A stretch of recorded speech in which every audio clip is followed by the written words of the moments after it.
نستعينه ونستغفره ونؤمن به ونتوكل عليه ونعوذ بالله من شرور أنفسنا ومن سيئات أعمالنا من يهده الله فلا مضل له ومن يضلله فلا هادي له ونشهد أن لا إله إلا الله وحده لا شريك له ونشهد أن سيدنا وحبيبنا ومولانا محمدا عبده ورسوله الذي أرسله بالحق بشيرا ونذيرا وداعيا إلى الله بإذنه وسراجا منيرا فقد قال الله تعالى في كلامه المجيد والفرقانه الحميد أعوذ بالله من الشيطان الرجيم بسم الله الرحمن الرحيم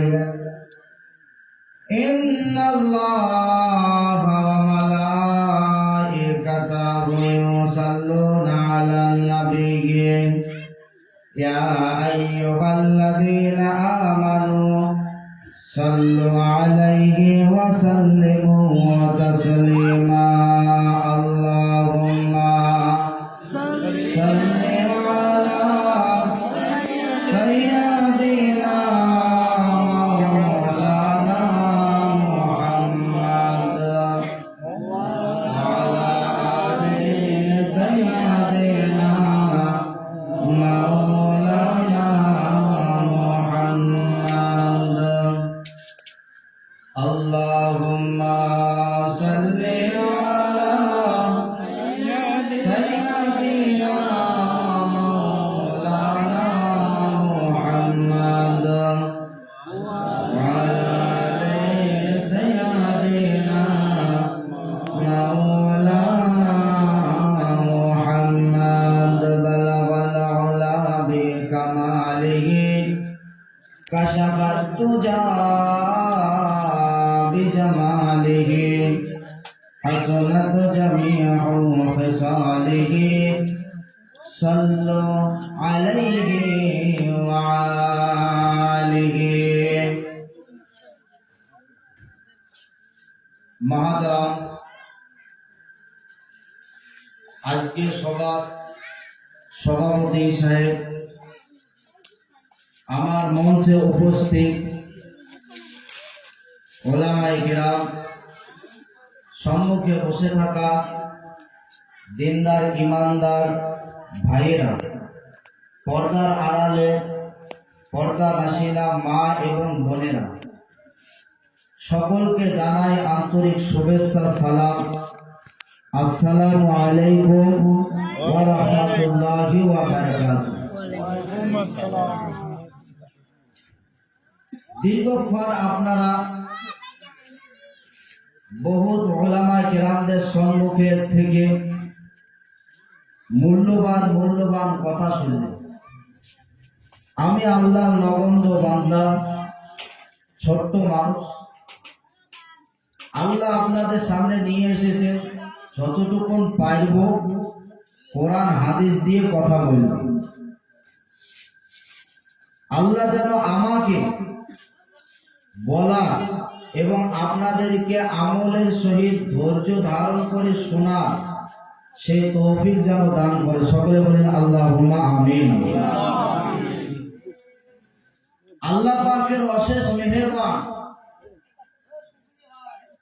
যে আল্লাহ পাক রব্বুল আলামিন আজকে আমাদের গ্রামের মধ্যে যেসব ছেলেদের দ্বারাতে আল্লাহ গান বাজনা করিয়ে নিত, আজকে সেই সব ছেলেরাই দ্বীনের মাহফিল করার জন্য উদ্বুদ্ধ হয়েছে। বলেন আল্লাহ আল্লাহুম্মা আমিন। এটা আল্লাহর লাখ লাখ শুকরিয়া। আমরা বিভিন্ন জায়গার মধ্যে দেখেছি অনেক যুবক গান বাজনা থিয়েটার ধামাকা সব কিছু নিয়ে আসে, কিন্তু আল্লাহর রহমত যে তারা দ্বীনের প্রতি আকৃষ্ট হচ্ছে, দ্বীনের প্রতি ঘুরিয়ে আসে, এটা আল্লাহর রহমত। আমাদের গ্রামের মধ্যে খাস করে আমাদের গ্রামের মধ্যে 10 বছর কি 15 বছর আগে এরকম করে কোনো বছরও মাহফিল হয়নি, ঠিক না বেঠিক বলেন? কোনো বছরও হয়, কিন্তু আল্লাহর রহমত ছেলেদের পরিশ্রমে তাদের গায়ে খেটে আল্লাহ পাক রব্বুল আলামিন তাদের দ্বীনের কাজ করিয়ে নিচ্ছেন। এই বদলা যেন আল্লাহ কিয়ামতের দিন সকলকে দান করে দেয়। বলেন আল্লাহুম্মা আমিন। সকলকে যেন দান করে দেয়। এই জন্য আল্লাহ পাক রব্বুল আলামিনের মজলিস এটা। এখানে বেয়াদবি করলে আল্লাহ নারাজ হয়ে যায়। এই যে কান মন লাগিয়ে দিয়ে শুনতে হবে, দ্বীনের কথা মন লাগিয়ে দিয়ে শুনতে হবে কি বলে। যদি দ্বীনের কথা মন লাগিয়ে দিয়ে শুনি তাহলে একটা তৃপ্তি আসবে, মনের ভিতরে আনন্দ আসবে। আর যদি মন থাকে বাড়ির মধ্যে খাবারের দিকে, তাহলে কোনোদিন আর মন ভালো থাকে না। আর মুসলমানরা তো খাবারের দিকেই আগে। হিন্দুরা, খ্রিস্টানেরা তারা যদি টাকা ইনকাম করে তারা আগে গাড়ি বাড়ি সুন্দর করার চেষ্টা করে। আর ইহুদিরা তারা যদি টাকা ইনকাম করে তারা আগে নিজের বাড়িকে সুন্দর চকচকে বানার চেষ্টা করে। আর মুসলমানরা যদি টাকা ইনকাম করে আগে হাড়িতে ভরবে, তারপরে যা হবে হবে। এদের কাজ এটা, আগে হাড়িতে ভরবো, মাছ নিয়ে আসবো, মাংস নিয়ে আসবো, খাবো, তারপরে যা হয় হবে। 3 বন্ধু মিলে এক জায়গার মধ্যে যাচ্ছিল, বিরাট খিদে লেগেছে। 3 জনা মিলে একটা রুটি ছিল আর কিছুই না, তাও আবার মরুভূমি এলাকা। 3 জনা মিলে এক জায়গার মধ্যে যাচ্ছে, একটা মাত্র রুটি। ওই রুটিটা এখন 3 জন আছে, একজন মুসলমান, একজন ইহুদি আর একজন খ্রিস্টান। খ্রিস্টান বলছে আমার বিরাট খিদে লেগেছে, আগে আমাকে। ইহুদি বলছে না না, আমার বিরাট খিদে লেগেছে, আগে আমাকে। মুসলমান বলছে তুই জানিস আমার কতটা খিদে লেগেছে? তোকে বলি বুঝাইতে পারি, আমার বিরাট খিদে লেগেছে, আগে আমাকে। মুসলমান চালাক, খুবই চালাক, কি করে ঠকানো যায় সেটা খুব ভালো। এই জন্য বলল মুসলমান 2 জনাকে বলল, ইহুদিকে খ্রিস্টানকে, শোন আজকে ঘুমাবি, রাতের মধ্যে ঘুমাবি, যে সব থেকে ভালো স্বপ্ন দেখবা, যে ভালো স্বপ্ন দেখবি সে এই রুটিটা খাবে। তাই হল, মুসলমানের কথা মতো তাই হল। 3 জন মিলে ঘুমাইছে। এখন 3 জন মিলে যখন ঘুম থেকে উঠিছে, ভালো ভালো তো স্বপ্ন বলতে হবে, খারাপ স্বপ্ন বললে তো রুটি পাবো না। ভালো ভালো তো স্বপ্ন বলতে হবে। একজনা বলছে আমি ওই 5 নম্বর আসমানের মধ্যে গিয়েছিলাম। তা কি হয়েছে?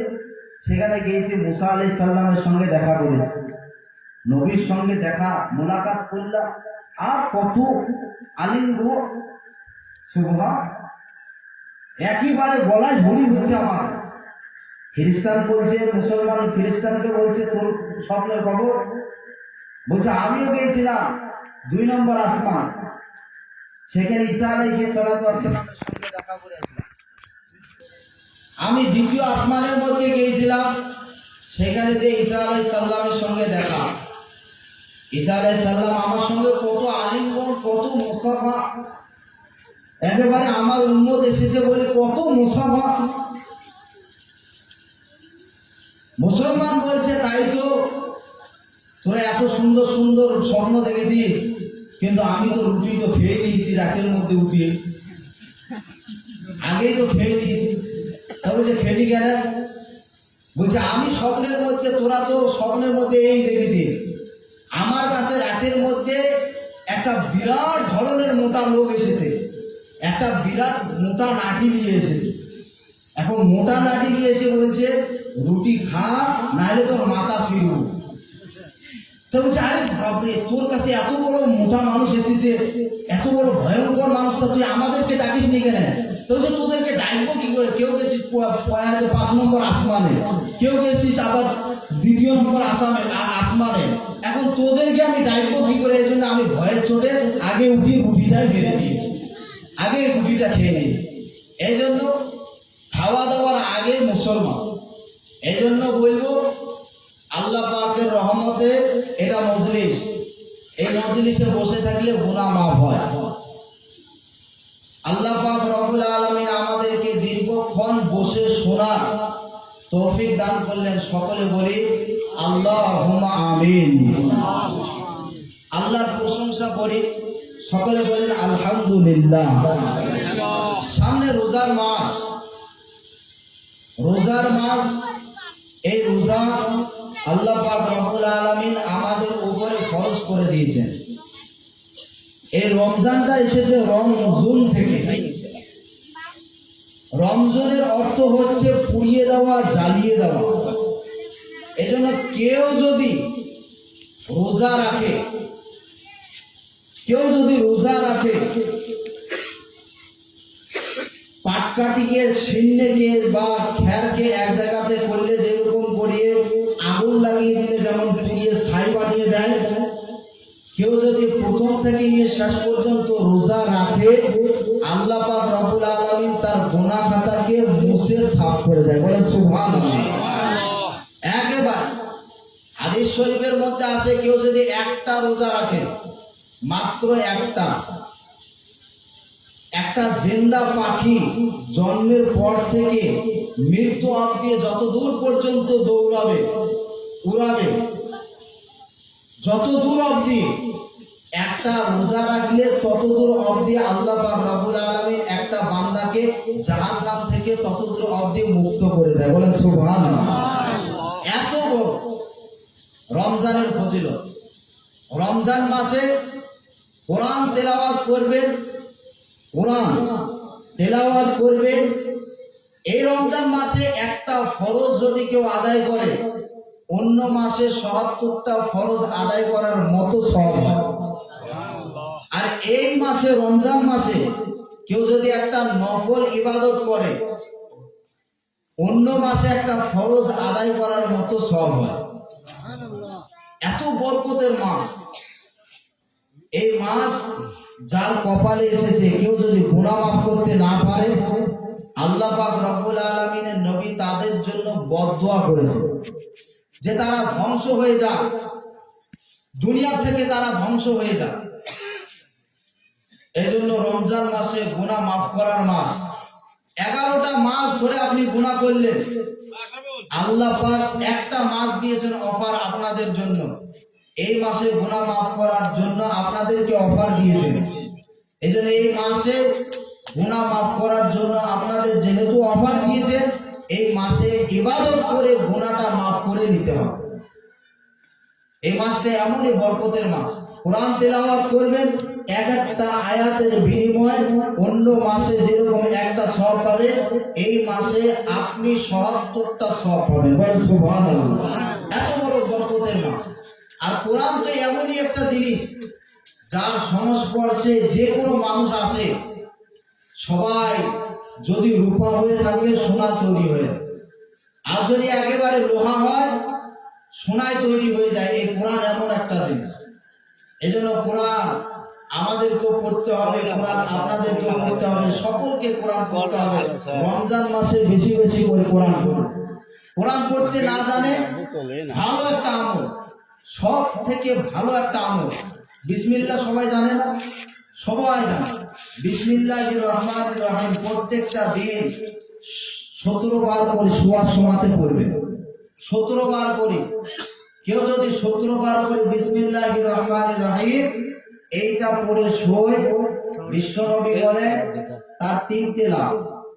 আল্লাহ পাক রব্বুল আলামিন তাকে হঠাৎ মৃত্যু দিবে না, সেই রাত্রে সে কোনো খারাপ স্বপ্ন দেখবে না, এবং যেই দিন সে বিসমিল্লাহ 17 বার পড়ে শুবে সেই দিন আল্লাহ পাক রব্বুল আলামিন সেই রাত্রে তার মাল এবং জান হেফাজত করার দায়িত্ব দিবেন। বলে সুবহানাল্লাহ। এই জন্য 17 বার করে পড়বেন প্রত্যেকটা রাত্রে, প্রত্যেকটা রাত্রে 17 বার করে পড়বেন। তাহলে আল্লাহ পাক রব্বুল আলামিন আপনার 3টে পুরস্কার দিবেন। যে 3টে বললাম এই 3টে পুরস্কার দিবেন। কোরআনের কাছে হযরত উমর রাদিয়াল্লাহু তাআলা আনহু এসে তিনি সোনায় পরিণত হয়ে গিয়েছিলেন, যিনি গিয়েছিলেন নবী সাল্লাল্লাহু আলাইহি সাল্লামকে মারতে।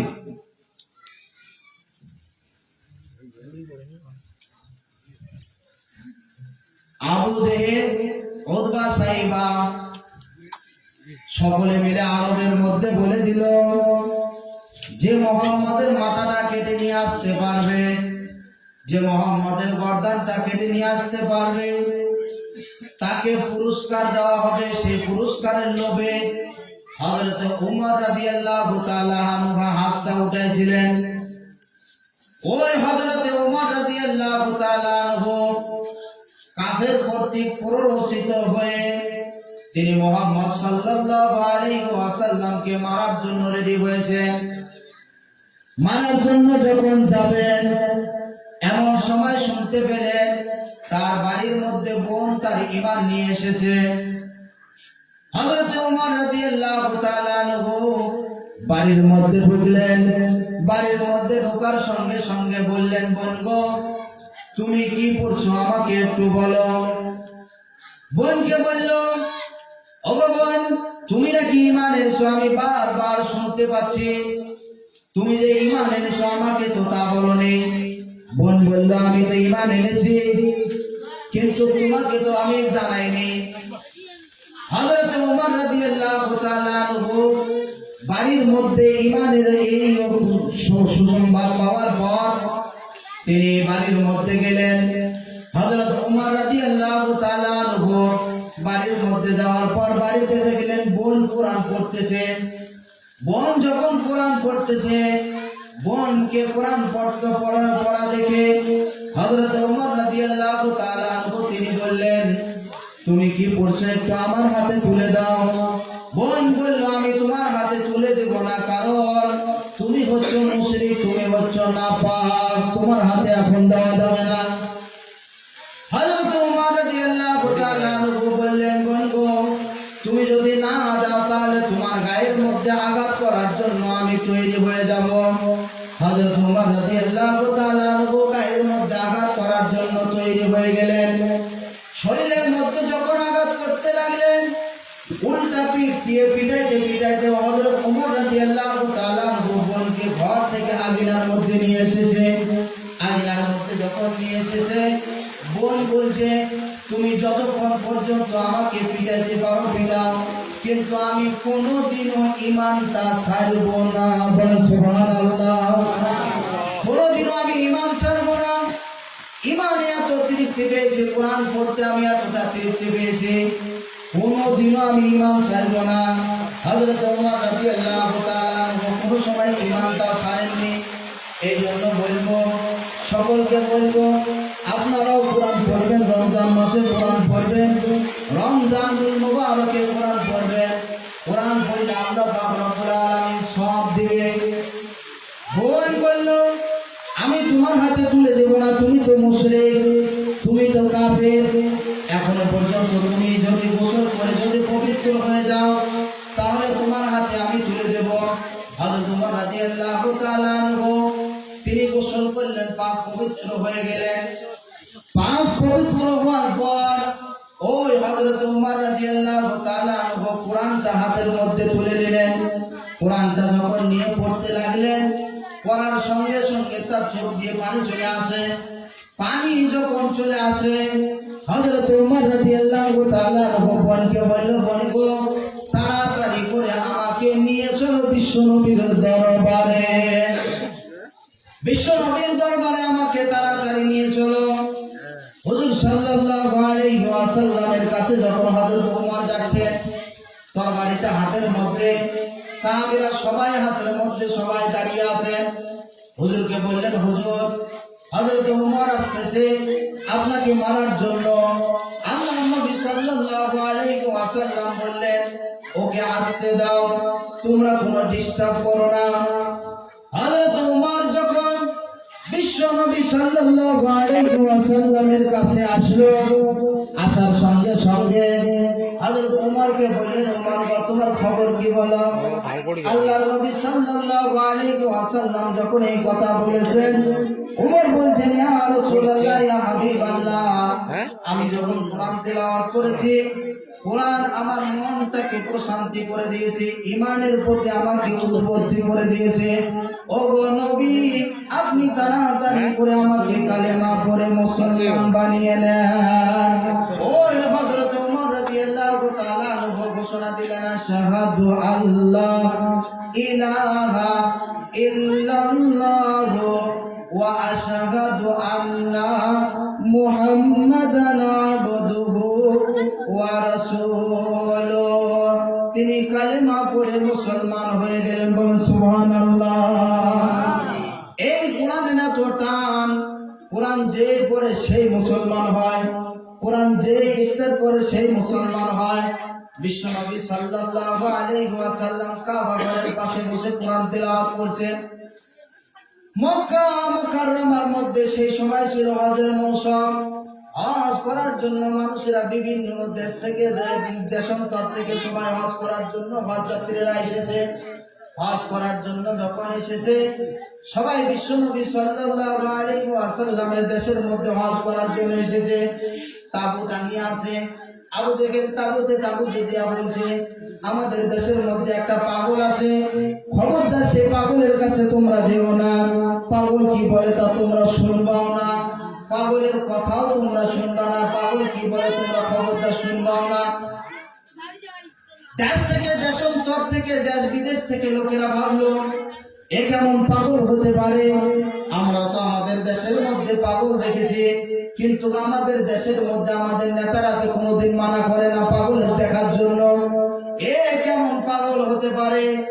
দেখতেই হবে। আমাদের দেশের মধ্যে তো হাজারো পাগল দৌড়ে বেড়ায়, কিন্তু কোনো বাদশা তো মানা করে না। এ কেমন পাগল? সকলে দেখার জন্য মনের মধ্যে একটা কৌতূহল জেগে উঠলো। মনের মধ্যে যখন একটা কৌতূহল জেগে উঠলো, আল্লাহর নবী সাল্লাল্লাহু আলাইহি ওয়াসাল্লাম কাবা শরীফের পাশে বসে কোরআন তেলাওয়াত করছেন। যখন কোরআন তেলাওয়াত করছেন, সবাই মনে মনে ভাবলো, তিনি কি বলেন আমরা তা শুনবো না, কি বলেন তাও আমরা শুনবো না। কিন্তু লোকটাকে একবার দেখে আসি, কেমন তা পাগল। সবাই দেখার জন্য গেল। কেউ গানের মধ্যে আঙুল লাগিয়ে গিয়েছে, কেউ তুলো ঢুকিয়ে গিয়েছে, কি বলে আমরা শুনবই না। হযরতে বিশ্বনবী সাল্লাল্লাহু আলাইহি ওয়াসাল্লাম তিনি কোরআন তেলাওয়াত করছেন কাবা শরীফের পাশে বসে। ওরা যখন বিশ্বনবীর দরবারে গিয়েছেন, দেখার সঙ্গে সঙ্গে, লোকটাকে দেখার সঙ্গে সঙ্গে পাগল হয়ে গেছে। এ কেমন পাগল? আমরা তো দেশের মধ্যে পাগল দেখেছি, কিন্তু এত সুন্দর পাগল তো আমরা জন্মও দেখি নেই।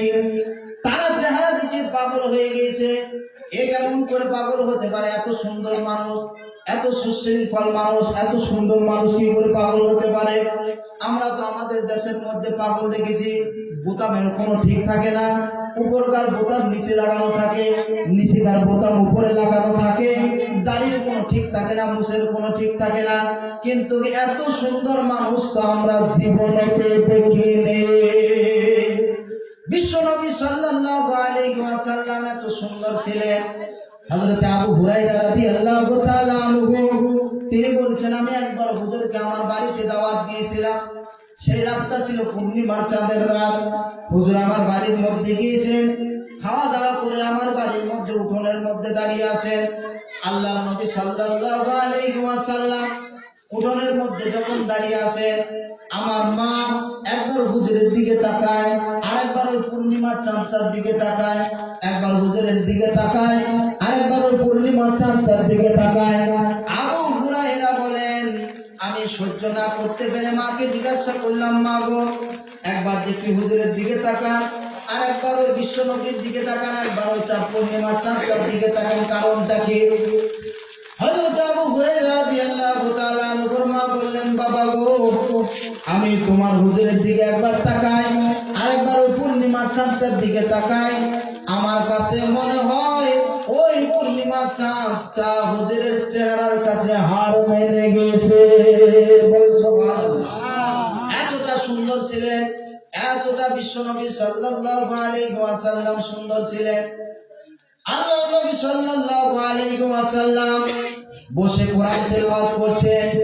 হযরত বিশ্বনবী যখন কোরআন তেলাওয়াত করছেন, ওরা দেখি পাগল হয়ে গেছে। এত সুন্দর মানুষ কি হতে পারে? এত সুন্দর মানুষ তো আমরা জীবনেও দেখিনি। কানের থেকে আঙ্গুল বাইর করে ফেলে দিয়েছে, তুলো বাইর করে ফেলে দিয়েছে। যখনই তুলো বাইর করেছে, কানের থেকে আঙ্গুলটা বাইর করেছে, হুজুরের তেলাওয়াত কিন্তু কোরআন তাদের কান দিয়ে ঢুকে তাদের মনের মধ্যে স্পর্শ করলো। তাদের অজান্তেই মুখ থেকে বাইর হলো, আশহাদু আল্লাহ ইলাহা ইল্লাল্লাহ ওয়া আশহাদু আন্না মুহাম্মাদান আবদুহু ওয়া রাসূলুহু। তারাও ঈমান আনতে বাধ্য হয়েছে। বলেন সুবহানাল্লাহ। এতটা সুন্দর ছিলেন হুজুর সাল্লাল্লাহু আলাইহি ওয়াসাল্লাম, আর তার তেলাওয়াত এত সুন্দর ছিলেন। এই জন্য কোরআনের সংস্পর্শে যে এসেছে সেই মুসলমান হওয়ার জন্য বাধ্য হয়েছে। আমাদের এই পৃথিবীর মধ্যে কিছুদিন আগেকার কথা, নাম হচ্ছে তার ডক্টর জোশী, এক বিখ্যাত বড় ডাক্তার। এত বড় ডাক্তার ছিলেন, তিনি বাচ্চা ছেলেদের হার্টের ডাক্তার ছিলেন। লন্ডনে তার বাড়ি, নাম হচ্ছে তার ডাক্তার জোশী। ওই ডাক্তার জোশী ছোট্ট ছোট্ট ছেলেদের হার্টের রোগের হার্ট তিনি অপারেশন করেন। ডাক্তার জোশীর হসপিটাল বিরাট বড় হসপিটাল। একদিন মুসলমানেরা মনে মনে ভাবল, আমাদের সন্তানের তো হার্টের রোগ ধরেছে, আমাদের সন্তানেরা তো হার্টের রোগী, আমরা যদি এই লন্ডনের মসজিদের ইমাম সাহেবকে ডেকে নিয়ে যাই, তিনি যদি একটু ফুঁফা দিয়ে দেন, যদি আয়াতুল কুরসি পড়ে দেন, যদি কোরআন থেকে কিছু আয়াত পড়ে দেন, তাহলে হয়তো আমাদের ছেলেরা ভালো হয়ে যাবে, আমাদের ছেলেরা হয়তো ভালো হয়ে যাবে। এই মনের মধ্যে বিশ্বাস নিয়ে লন্ডনের শহর থেকে মার্কাজুল মসজিদের ইমাম সাহেব, নাম হচ্ছে ইমরান, ওই ইমরান মাওলানাকে ডেকে নিল। ডেকে নেওয়ার পর হসপিটালের মধ্যে নিয়ে গিয়েছে। হসপিটালের মধ্যে নিয়ে যাওয়ার পর হুজুরকে বলছেন, হুজুর আপনি একটু আমাদের ছেলেদেরকে ফোঁ দিয়ে দেন, তারা হার্টের রোগী, কোনো অবস্থাতে তারা কাজ করতে পারে না, তাদের শরীর সুস্থ সবকিছু নষ্ট হয়ে যাচ্ছে। আল্লাহ পাক রব্বুল আলামিনের বান্দা হযরত মাওলানা ইমরান, তিনি সমস্ত বেডের মধ্যে যাচ্ছেন আর সব বাচ্চাদেরকে ফোঁ দিচ্ছেন। সব বাচ্চাদেরকে যখন ফোঁ দিচ্ছেন, ওই ডাক্তার জোশী হসপিটালের মধ্যে সঙ্গে সঙ্গে ঢুকে পড়েছে। সঙ্গে সঙ্গে ঢুকে পড়ার পর দেখছে, তিনি দেখতে পেলেন যে একটা মাওলানা সাহেব সমস্ত বাচ্চাদের হার্টের রোগীদেরকে সবাইকে ফুঁফা দিচ্ছে। ডাক্তার জোশী রাগ হয়ে গিয়েছে, এসে বলছে, খবরদার আপনি কাজ করবেন না, আপনি ছোট্ট ছোট্ট ছেলেদেরকে খবরদার ফুঁ দিবেন না, কারণ আপনার ভিতরকার নিঃশ্বাস যদি ছোট্ট ছোট্ট ছেলেদের কাছে যায়, তাদের রোগ আরো বেড়ে যাবে। হযরত মাওলানা ইমরান সাহেব তিনি মনে মনে বললেন, ওই ডাক্তার জোশীকে বললেন, ভাই আমাকে ডেকে নিয়ে আসা হয়েছে, এই জন্য আমি এসেছি, সুতরাং আমাকে একটুখানি ফু দিতে দাও, ফু দিয়ে আমি চলে যাব। ডাক্তার জোশী বলল, না, তোমাকে ফু দেওয়া যাবে না, কারণ তোমাদের পুরাতন কোরআন এখন কোনো কাজ করবে না। কোথায় ১,৫০০ বছরকার আগেকার কোরআন এখন কি কোনো কাজ করবে? এখন হচ্ছে মডার্ন কাজ যুগ, বিজ্ঞানের যুগ, এখন হচ্ছে সব প্রযুক্তির যুগ, এখন কি কোনো কোরআন কাজ করতে পারে? ডাক্তার জসির কথা না শুনে ইমরান মাওলানা সমস্ত হার্টের রোগীর বাচ্চাদেরকে হুমো দিয়ে চলে গেলেন। চলে যাওয়ার পর যেই রোগীরা 1 মাস লাগবে ভালো হতে, 15 দিনের মধ্যে এই বেড থেকে ওই বেডে লাফ মারছে, সবাই লাফালাফি করছে, সবাই দৌড়াদৌড়ি করছে। ডাক্তার জসি 15 দিনের পর এসে দেখছে হসপিটালের মধ্যে যত রোগী আছে সব ভালো হয়ে গিয়েছে। এ কেমন করে হতে পারে? ডাক্তার জসি মনে মনে ভাবলো, একটা বাচ্চাকে তাহলে চেক আপটা করে দেখে কেমন করে তারা ভালো হতে পারে। চেক আপ যখন করলো, মেশিনের মধ্যে যখন নিয়ে যাওয়া হলো, দেখলো যে যেই সন্তানেরা 1 বছর 1 মাস লাগবে ভালো হতে, সেই বাচ্চারা 15 দিনের মধ্যে ভালো হয়ে গেছে। বলে সুবহানাল্লাহ। 15 দিনের মধ্যে ভালো হয়ে গেছে। এ কেমন করে হতে পারে? ডাক্তার জসির মধ্যে বিশ্বাস এসে গেল, কোরআন মনে হয় এতে কাজ করেছে, মনে হয় কোরআন কোনো কাজ করেছে, না হলে তো ভালো হওয়ার কোনো কথা না। তিনি কোরআন স্টার্ট করতে শুরু করলেন, ইংরেজিতে স্টার্ট করতে শুরু করলেন। কোরআন পড়েন, কোরআন পড়ার পর কোরআনের অর্থ পড়েন, কোরআনের অর্থ পড়ার পর যখন কোরআনের অর্থ বললেন, তার মনের মধ্যে তার দিলটা খুলে গেছে। যখন তিনি বললেন ওয়াশ-শামসি ওয়া-দুহাহা ওয়াল কমারি ইযা তালাহা ওয়ান-নাহারি ইযা জাল্লাহা, এই সূরার মধ্যে যখন এসেছে দেখছে যে সমস্ত আয়াতের শেষের মধ্যে হা, আর সব হায়ের মানে আল্লাহ অন্য অন্য দিয়ে দিয়েছে। ডাক্তার জসি মনে মনে ভাবলো, এটা কোনো আল্লাহ পাক রব্বুল আলামিনের কালাম ছাড়া আর কোনো কালামই হতে পারে না। মনের মধ্যে বিশ্বাস চলে আসলো। ডাক্তার জসি মনে মনে ভাবলে, এখন ঈমান তো আনতেই হবে আমাকে। কোরআনের সংস্পর্শে আসার সঙ্গে সঙ্গে ঈমান আনার জন্য উদ্বুদ্ধ হয়ে গেছে। মনে মনে ভাবলো, আমি যে ঈমান আনবো, আমি যে মাওলানা সাহেবকে আমি অপমান করেছি, সেই মাওলানার হাত ধরে আমি ঈমান আনবো, আর অন্য কারো হাত ধরে ঈমান আনবো না। খুঁজতে খুঁজতে খুঁজতে খুঁজতে অনেকদিন পর ইমরান সাহেব সঙ্গে দেখা হয়েছে। দেখা যখন হয়েছে, ওই ইমরান সাহেবকে বলছেন, ভাই গো, তোমাকে অনেক দিন ধরে আমি খুঁজছি, কিন্তু কোনো সময়তে তোমাকে দেখা পাচ্ছি না, তোমাকে কোনো সময়তে আমি খুঁজে পাচ্ছি না, তোমাকে আমি অনেক দিন ধরে খুঁজে বেড়াচ্ছি। ইমরান মাওলানা বললেন, আমি তো এই মারকাজের ইমাম সাহেব, কিন্তু আমি তো জানি না। ডাক্তার জসি বললেন, আমি তো জানি না। ইমরান বললেন, ভাই তোমার খবর কি? আপনি এত বড় ডাক্তার, আপনি আমার জন্য খোঁজাখুঁজি করছেন, কারণটা কি? আমি হচ্ছে একটা ছোট্ট মানুষ। ডাক্তার জসি বলল, ভাই যে সব হার্টের রোগীরা 1 মাস লাগবে একটা রোগীকে সারাতে, সেই সব রোগীরা আপনার ফুঁফাতে, আপনার কোরআন পড়ে যে ফু দিয়েছেন, সেই কোরআন পড়ে ফু দেওয়াতে কাজ হয়ে গেছে। সেই সব হার্টের রোগীরা 15 দিনে ভালো হয়ে গেছে। আমি মনে মনে ভাবলাম, 15 দিনের মধ্যে যখন ভালো হয়ে গেল, এই কোরআন তো কোনো মামুলি কোনো কোরআন না, সুতরাং এই কোরআনটা আমাকে বুঝতেই হবে। কোরআন বোঝার জন্য আমি স্টার্ট শুরু করে দিলাম। ইংরেজি ল্যাঙ্গুয়েজে যখন পড়াশোনা করলাম, পড়াশোনা করার পর অর্থ সহকারে যখন পড়লাম, তখন আমার মাথার চোখ, আমার দিলের চোখটা খুলে গেল। আমার মনে মনে হলো, আমি ঈমানটা এখনই নিয়ে আসি। কিন্তু আপনাকে যে আমি অপমান করেছি, এই অপমান কি করে আমি বদলাটা নিব, কি করে আমি বদলা দেব, এই মনে মনে ধারণা করে আপনার হাত ধরে আমি মুসলমান হতে চাই। ওই ডাক্তার জসি কলেমা পড়ে শেষ পর্যন্ত মুসলমান হয়ে গিয়েছিলেন। বলে সুবহানাল্লাহ। ডাক্তার জসি মুসলমান হতেও বাধ্য হয়ে গেছে। এই জন্য কোরআনের কাছে যারা আসে তারাই মুসলমান হতে বাধ্য হয়, কোরআনের পাশে যারা আসে তারাই মুসলমান হয়ে যায়, কোরআনের পাশে যারা কোরআন পড়ে তারাই মুসলমান হয়ে যায়। কিন্তু দুর্ভাগ্যের বিষয়, আমাদের কাছে কোরআন থাকা সত্ত্বেও আমরা কোরআন পড়তে জানি না। কোরআন আমরা পড়তেই জানি। দুর্ভাগ্যের বিষয় হচ্ছে এখানে বেধর্মীরা কোরআন পড়ে পড়ে মুসলমান হয়ে যাচ্ছে, কিন্তু আমরা কোরআন পড়তেও জানি। বলেন তিনি, আজকে আপনাদেরকে বলে যাই, এই যুগে মুসলমানদেরকে যেরকম করে লাঞ্ছিত করার জন্য, অপমানিত করার জন্য যেরকম করে লেগে পড়েছে, মুসলমানদেরকে যেরকম করে দাবানোর জন্য লেগে পড়েছে, যদি কোরআনের মধ্যে ভুল থাকতো তাহলে আমাদের ভারতের মিডিয়ারা ছাড়তো? বলেন ছাড়তো? কোনো সমাজে ছাড়তো না। তারা ভুল বাহির করে হলে তারা সেটাকে নিয়ে অপচর্চা করে বেড়াতো। কিন্তু আজ পর্যন্ত কেউ কোরআনের মধ্যে কোনো ভুল পেয়েছে? কেউ কোরআনের মধ্যে ভুল পায়নি। কোরআন হচ্ছে একটা নির্ভেজাল কিতাব।